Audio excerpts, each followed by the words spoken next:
Assalamualaikum warahmatullahi wabarakatuh. Waalaikumsalam Waalaikumsalam warahmatullahi wabarakatuh. Berjumpa lagi dengan saya Balkis Yagian sebagai host Indonesia Paten dalam acara diskusi ringan dengan narasumber kita dua orang paten, yaitu Bang Egi dan Kak Inil. Assalamualaikum Kak Inil. Waalaikumsalam Kak Balkis. Assalamualaikum Bang Egi. Waalaikumsalam warahmatullahi wabarakatuh. Untuk mempersingkat waktu saja, kita akan membahas tema kali ini adalah tentang nilai penerapan, maksud saya penerapan nilai dasar aneka dalam pelayanan publik dari aspek pelayanan kesehatan. Berikut adalah video yang akan kita bahas. Pasien yang bernama Rizal Fogio, umur 30 tahun, masuk untuk dirawat di Rumah Sakit Sentra Medika Minahasa Utara pada Senin 8 Maret 2021 yang lalu, dengan keluhan sakit pada bagian perut. Setelah didaftarkan sebagai pasien umum, pasien kemudian mendapatkan tindakan dari dokter yang bertugas. Ditemukan bahwa pasien mengidap penyumbatan pada bagian usus, pembesaran hati dan ditemukan batu ginjal di bagian kanan dan kiri ginjal. Dan telah diberitahukan pihak rumah sakit untuk segera diambil tindakan operasi pada besok harinya. Menurut keluarga pasien, biaya operasi yang dimintakan oleh pihak rumah sakit sejumlah 15 juta rupiah dengan opsi deposit sebesar 75% dari biaya operasi.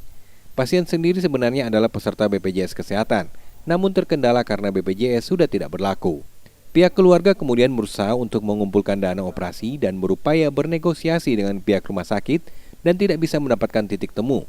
Menurut Ratna, istri Rizalvo, pihak rumah sakit bahkan meminta BPKB kendaraan sebagai jaminan biaya operasi. Namun hingga pasien meninggal, dana tidak bisa dikumpulkan pihak keluarga. Pas baru mau pergi, orang bilang 6 juta mesti ada jaminan, mesti ada BPKB atau apa, baru dengan 6 juta baru orang kasih. 8 juta kita cari. Tak kumpul 8 juta, semua pergi bawa pun dia drop. Kita sudah cepat pergi, mau mengeluh ulang lagi pada orang, mau balik-balik di lantai berapa itu, lantai 1. Ntaran itu so drop, kita so lihat dia drop, bagaimana kita so bingung, dorong so tunggu kita mana apa dia so drop, kasih yang so dapat anfal sampai dia meninggal Pas kasihan dia tarik DP cairan dari sini, dia lihat apa kita, dia bagerat mau operasi tuh kita, dia bilang begitu Kita bilang iya, dan tak pikir 8 juta cukup mau apa, mau dia akan operasi tadi dan orang semua terima dan itu malah kita nak jadi urus, entar kita so bingung lihat apa dia so drop. Sementara itu, pihak rumah sakit melalui Direktur Rumah Sakit Dr. Sisilia Narita yang ditemui Kompas TV secara terpisah mengatakan bahwa benar pasien bernama Rizal Fogio meninggal dunia saat dirawat di Rumah Sakit Sentra Medika Minahasa Utara pada Rabu 10 Maret lalu. Namun menurut Narita, pihaknya telah merawat pasien sesuai prosedur yang berlaku. Narita membantah bahwa pihaknya meminta jaminan BPKB kendaraan untuk biaya tambahan operasi. Ditambahkan Narita bahwa pihak keluarga bahkan telah menandatangani surat penolakan tindakan operasi, sehingga operasi tidak dilakukan. Edward Siwi, Jimmy Dapar, Kompas TV Minahasa Utara, Sulawesi Utara. Setelah kita melihat dan menonton video tadi, langsung saja kita akan bertanya kepada salah satu narasumber kita, yaitu Bang Egi. Halo Bang Egi, masih bisa dengar suara saya? Oke, masih sangat jelas. Oke, pertanyaan kali ini adalah bagaimana pandangan Abang setelah menonton video tersebut? Terima kasih Bu Balkis. Ya, video tadi melihatkan bahwa sesungguhnya rumah sakit itu adalah sebuah institusi yang memberikan pelayanan dalam menjalankan pelayanan kesehatan tersebut diselenggarakan berasaskan Pancasila, kemudian nilai kemanusiaan, etika, kemudian manfaat, profesionalitas, kemudian keadilan. Yang terpenting adalah adanya persamaan, tidak diskriminasi dalam memberikan pelayanan. Adanya pemerataan dan kemudian perlindungan data-data dari pasien. Akhirnya menjalankan institusi pelayanan kesehatan itu sebagai fungsi dari kegiatan sosial. Kemudian selanjutnya adalah saya sangat yakin sekali kalau melihat video tadi di tanggapan terakhirnya menyampaikan sudah diberikan sesuai prosedur yang berlaku ya. Dalam memberikan pelayanan rumah sakit, pastinya mereka berpedoman pada Undang-Undang Dasar 1945. Lebih spesifiknya lagi, ada di Undang-Undang Nomor 44 Tahun 2009 tentang rumah sakit. Dan turunannya adalah Permenkes Nomor 4 Tahun 2018 tentang kewajiban pasien dan kewajiban rumah sakit. Mungkin itu pandangan dari saya. Baik, terima kasih Bu Balkis. Oh, wow, keren sekali ya pandangan tentang Kak Egy ini. Dia menjelaskan terlebih dahulu alurnya, yaitu tentang dari definisi rumah sakit sampai pada penyelenggaraan rumah sakit yang harus berasaskan pada Pancasila, nilai kemanusiaan, etika, maksud saya adalah profesionalisme dan kepentingan sosial. Selanjutnya ada narasumber kita, Kak Ainil. Nah, Kak Ainil, bagaimana pandangan Kakak mengenai video tersebut, Kak? Nah, terima kasih Kak Balkis. Pada kasus video tadi, kita tahu bahwa pasien awalnya merupakan salah seorang anggota BPJS Kesehatan, di mana BPJS Kesehatan sendiri merupakan salah satu bentuk layanan publik yang diberikan oleh pemerintah kepada masyarakat untuk meringankan beban biaya pengobatan yang harus dikeluarkan oleh masyarakat dalam mendapatkan fasilitas kesehatan. Nah, tapi di sini sepertinya pasiennya sudah tidak aktif lagi sebagai anggota BPJS Kesehatan, yang mengharuskan pasien menjadi pasien peserta umum gitu. Sedangkan dari rumah sakit itu telah berusaha semaksimal mungkin melakukan segala prosedur yang harus dilakukan, mulai dari pemeriksaan, perencanaan tindakan operasi, dan lain sebagainya. Tapi di sini terjadi sedikit masalah miskomunikasi antara keluarga pasien dengan pihak tenaga kesehatan terkait dengan prosedur bagaimana tindakan operasi ini dapat dilakukan.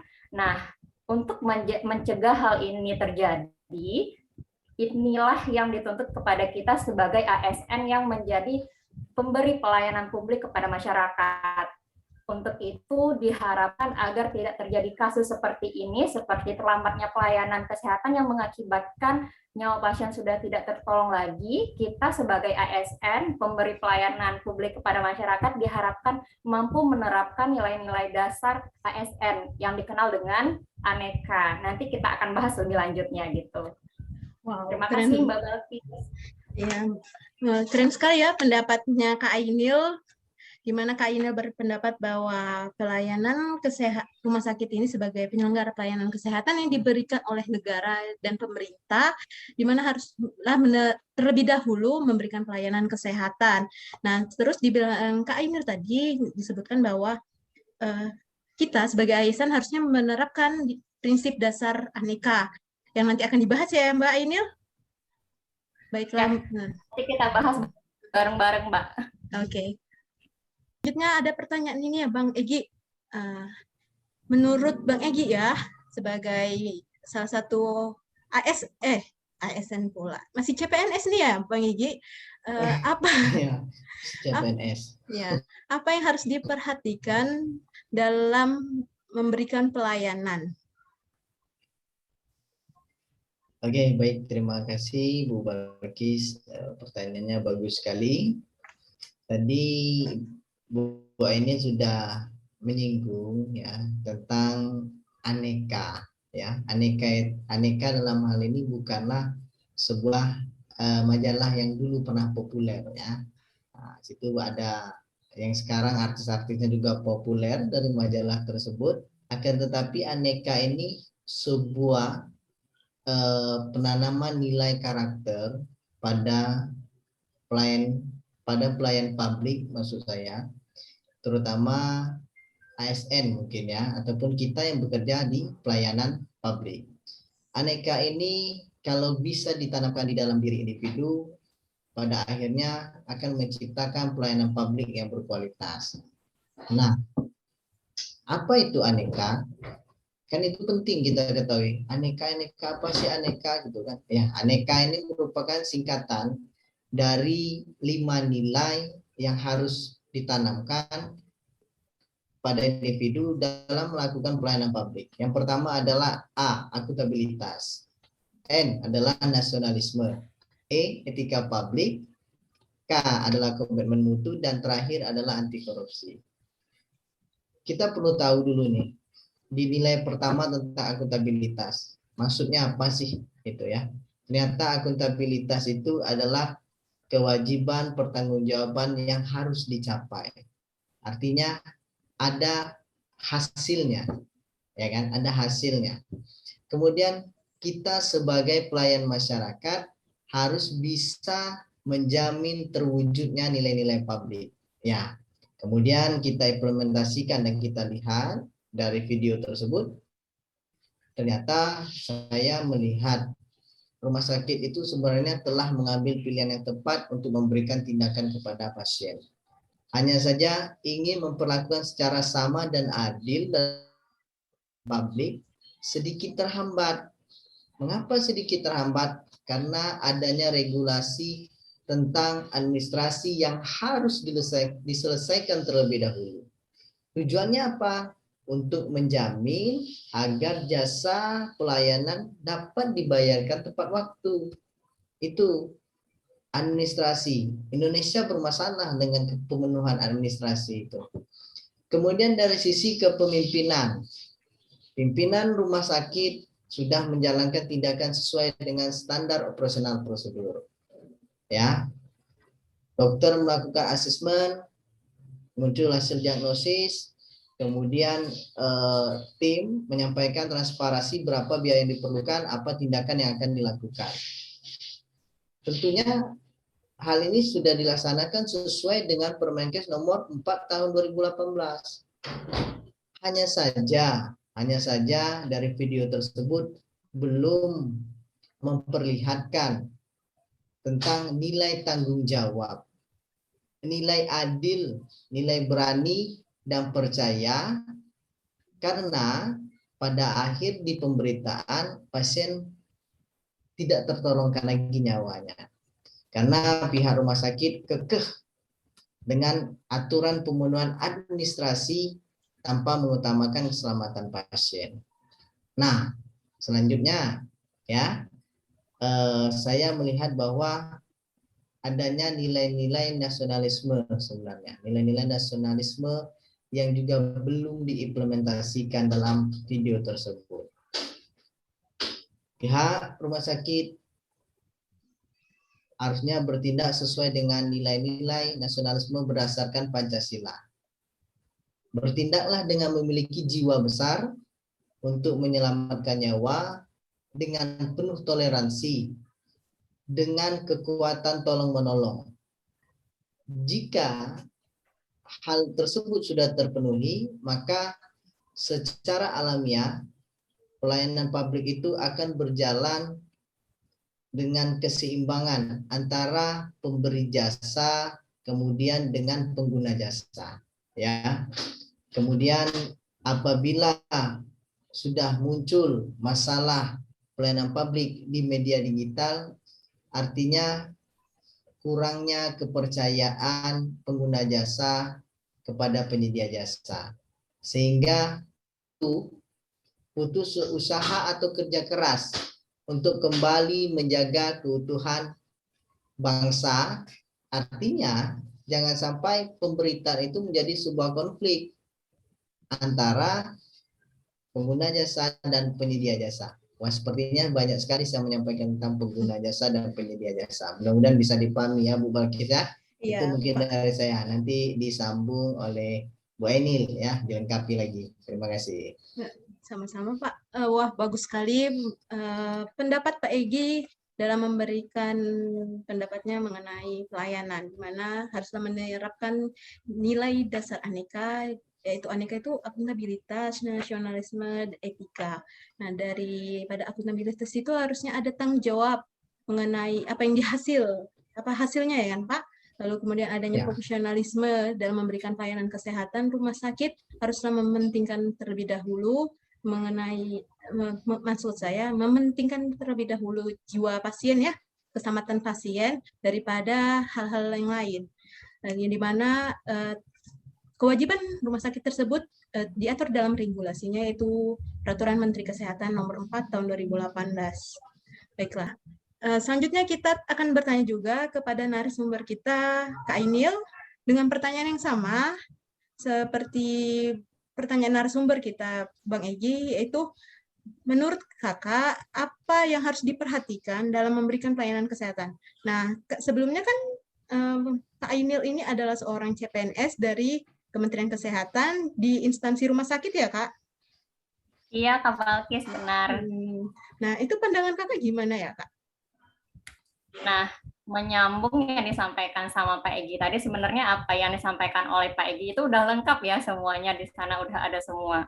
Udah ada contoh-contohnya apa aja gitu. Apa yang sesuai, apa yang nggak sesuai, apa yang belum diterapkan sama rumah sakit.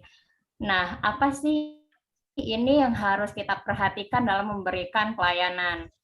Seperti yang saya bilang di awal tadi, sebagai ASN yang merupakan pemberi pelayanan publik kepada masyarakat, kita harus menerapkan 5 nilai yang sudah dijelaskan oleh Bang Egi tadi. Ada akuntabilitas, nasionalisme, komitmen mutu, etika publik, dan anti korupsi.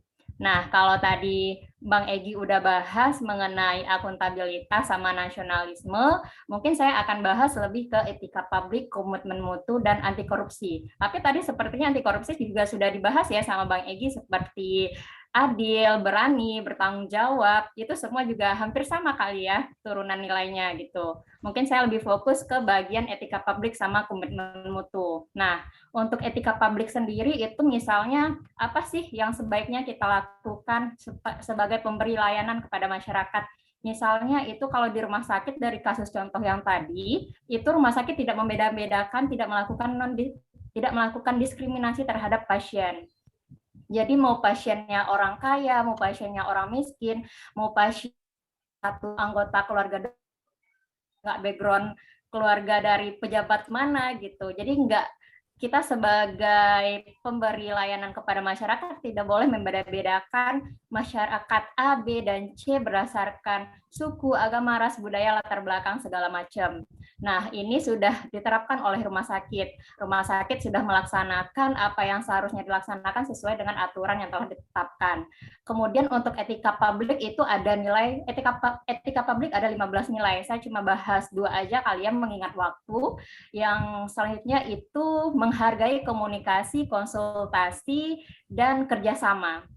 Komunikasi yang baik itu penting untuk dilakukan. Kenapa demikian? Karena banyak sekali kasus-kasus masalah-masalah yang terjadi yang disebabkan oleh masalah komunikasi, miskomunikasi, ketidakpersamaan persepsi antara informasi yang didapatkan. Untuk itu penting sebenarnya dilakukan oleh tenaga kesehatan dan keluarga pasien itu komunikasi dan kerjasama yang baik agar tidak terjadi kesalahpahaman terkait tadi kalau dari kasus videonya itu mengenai prosedur tindakan operasi yang harus dilakukan oleh keluarga pasien. Kemudian untuk komitmen mutu itu bisa diterapkan melalui perilaku untuk memberikan pelayanan dengan berorientasi kepada kepuasan konsumen. Itu contohnya kalau dalam kasus ini pasien dan keluarga pasien, kemudian melayani dengan sepenuh hati dan memberikan pelayanan dengan cepat, tepat, dan akurat. Di sini rumah sakit sudah berusaha untuk memberikan pelayanan dengan cepat, tepat, dan akurat. Karena rumah sakit sudah melaksanakan mulai dari pemeriksaan awal, kemudian rencana tindakan operasi, terus prosedur operasi apa yang harus dilakukan oleh keluarga. Nah, menurut saya itu tadi sedikit ya, cuma bisa menambahkan apa yang disampaikan Bang Egi tadi, karena yang dari Bang Egi semua udah lengkap gitu. Sekian Mbak Balkis. Wah, sangat ini ya,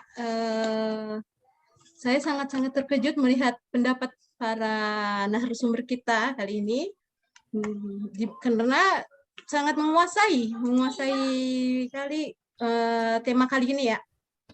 Setelah kita mendengar pendapat dari Bang Egi dan Kak Ainil, dimulai dari pertanyaan pandangan video, lalu kemudian pendapat kedua narasumber kita bagaimana hal-hal yang harus diperhatikan dalam memberikan pelayanan. Selanjutnya ada pertanyaan yang paling penting ini ya Bang Egi mengenai solusi. Dimulai dari Bang Egi dulu ya, Mbak Ainil, nggak apa-apa kan? Ya lanjut Pak Egi, silakan. Bang Egi, ya, terima kasih. Mungkin ada solusi yang bisa diberikan untuk pelayanan kesehatan saat ini. Ya, baik, terima kasih Ibu Balkis. Ini pertanyaan pamungkas nih, pertanyaan yang bisa dijawab, mudah-mudahan bisa diterima gitu ya. Baik, kalau kita berbicara pelayanan, tentu kita juga berbicara tentang kelebihan dan kekurangannya, ya. Kalau kita ingin pelayanan itu mampu diterima oleh pengguna jasa, kita harus selalu menawarkan solusi, ya. Sebenarnya kalau saya melihat dari video tadi itu, gagasan solusinya yang saya pikirkan adalah regulasi tentang waktu dalam pemenuhan administrasinya, ya, waktu dalam pemenuhan administrasinya. Maksudnya seperti apa? Maksudnya adalah lakukan pelayanan untuk keselamatan pasien terlebih dahulu. Lihat prioritasnya urgent atau tidak urgent, ya. Kalau tidak terlalu urgent, atau bisa kita golongkan 3, urgent, sedikit urgent, atau sangat urgent, seperti itu kan. Ya. Jadi kita tahu nih, dengan 3 itu tentu ada langkah-langkahnya. Oke, ini yang sangat urgent. Jangan kita tanyakan dulu administrasinya kepada keluarga, tapi lakukanlah tindakan terlebih dahulu, ya. Kemudian baru disampaikan tentang smart komunikasi. Bagaimana kita memberikan komunikasi yang cerdas agar pihak keluarga mengerti maksud kita, kemudian kita pun juga nyaman dalam melakukan pelayanannya, ya.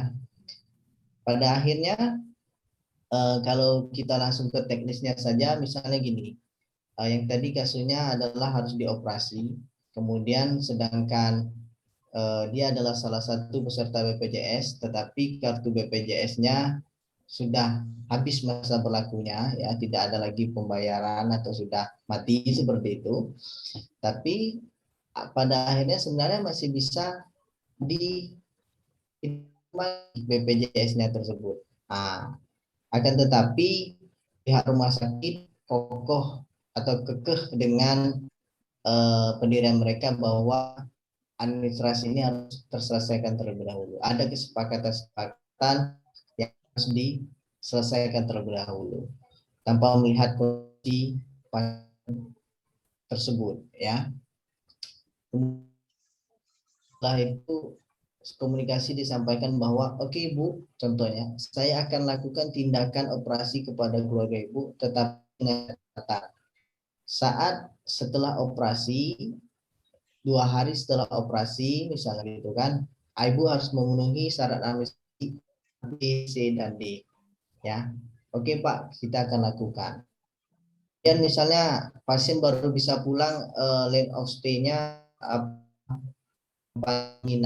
di rumah sakit itu misalnya 7 hari. Artinya sebelum 2 hari sebelum kepulangan, jika belum terpenuhi dia kan.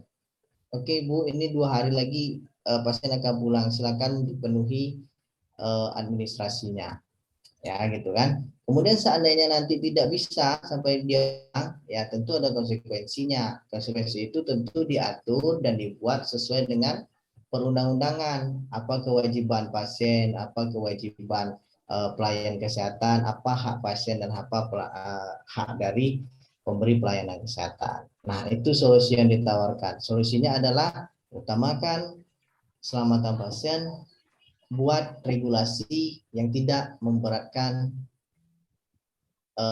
pasien sebagai pengguna jasa pelayanan publik. Mungkin seperti itu. Nanti ditambahkan oleh Mbak Ainil. Wah, sangat bagus ya solusinya. Semoga solusi Pak Egy ini menjadikan kita sebagai pelayan publik, terutama kita berdua ya Mbak Ainil sama saya, untuk memberikan pelayanan yang maksimal. Baiklah, selanjutnya kita akan bertanya kepada narasumber kita, Kak Ainil. Kak Ainil masih ada di situ, Kak Ainil? Masih dengar suara saya? Masih di sini kok, Kak Balkis. Saya kira Mbak Ainil udah ngantuk. Belum. Kita langsung saja ya ini ke pertanyaannya. Kak Ainil bisa nggak memberikan, ada nggak solusi yang tepat dalam memberikan ini supaya pelayanan kesehatan kita semakin baik. Nah, terima kasih Kak Balkis. Mungkin tadi yang disampaikan Pak Egi itu udah lengkap semuanya ya. Kayaknya dari tadi Pak Egi udah lengkap semua, saya cuma bisa nambah-nambahin dikit-dikit aja nih. Terkait dengan solusi dan upaya pencegahan ya, agar tidak terjadi kasus seperti cuplikan video tadi. Nah, solusinya itu bisa dilakukan oleh kita sebagai individu ASN yang memberikan pelayanan publik kepada masyarakat, bisa juga dilakukan oleh instansi. Tapi tentu hal mendasar yang paling utama dan harus dilakukan yaitu menerapkan dan menanamkan nilai-nilai aneka tadi, mulai dari akuntabilitas, nasionalisme, etika publik, komitmen mutu, dan anti korupsi dalam kehidupan sehari-hari, dimanapun, kapanpun, dan dalam situasi dan kondisi apapun. Karena apabila itu sudah menjadi budaya dan kebiasaan diri kita, sudah jadi karakter, tentu itu manfaatnya sangat besar mungkin ya dalam kegiatan pelayanan publik yang kita berikan kepada masyarakat. Kemudian selain itu, untuk instansi, itu untuk meningkatkan kualitas pelayanan menjadi lebih cepat, lebih murah, lebih mudah, itu dapat dilakukan dengan kegiatan pengawasan. Pengawasan ini dilakukan agar indeks kepuasan masyarakat terhadap pelayanan publik yang diberikan itu meningkat. Karena sama-sama kita tahu penerimaan manfaat pertama dari pelayanan publik ini adalah masyarakat. Untuk itu diharapkan dengan adanya pengawasan, pelayanan yang diberikan semakin hari semakin baik, semakin mudah, lebih terjangkau, dan lebih dapat dirasakan manfaatnya oleh masyarakat. Kemudian juga instansi mungkin bisa melakukan kegiatan pembinaan atau kegiatan pelatihan melalui kegiatan capacity building agar kinerja para pegawai rumah sakit dapat menjadi lebih baik itu. Atau mungkin untuk pengawasan tadi saya ingin menambahkan sedikit, misalnya itu pengawasan kalau di rumah sakit biasanya ada kotak saran nih, contoh sederhananya. Nah, kotak saran ini biasanya bisa diisi oleh setiap pengunjung rumah sakit. Baik itu mau kritikan, mau masukan, mau pujian, itu semuanya bisa diisi oleh pengunjung rumah sakit. Nah, kotak saran ini bisa jadi salah satu evaluasi tersendiri bagi pihak rumah sakit untuk menilai bagaimana kinerja dari pegawainya gitu. Oke, Mbak Balkis. Kayaknya cuma itu deh yang bisa saya tambahin.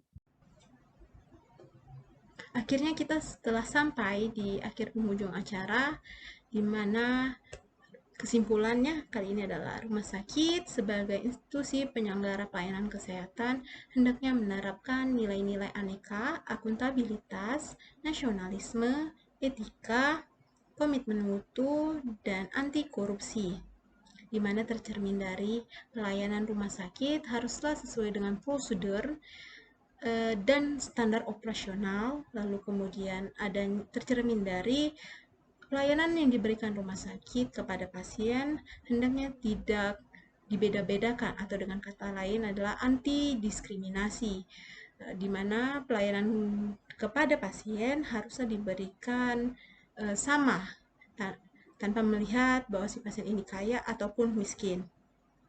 Selanjutnya adalah memberikan informasi dan edukasi kepada pasien sebagai wujud kewajiban rumah sakit memberikan informasi mengenai kondisi pasien.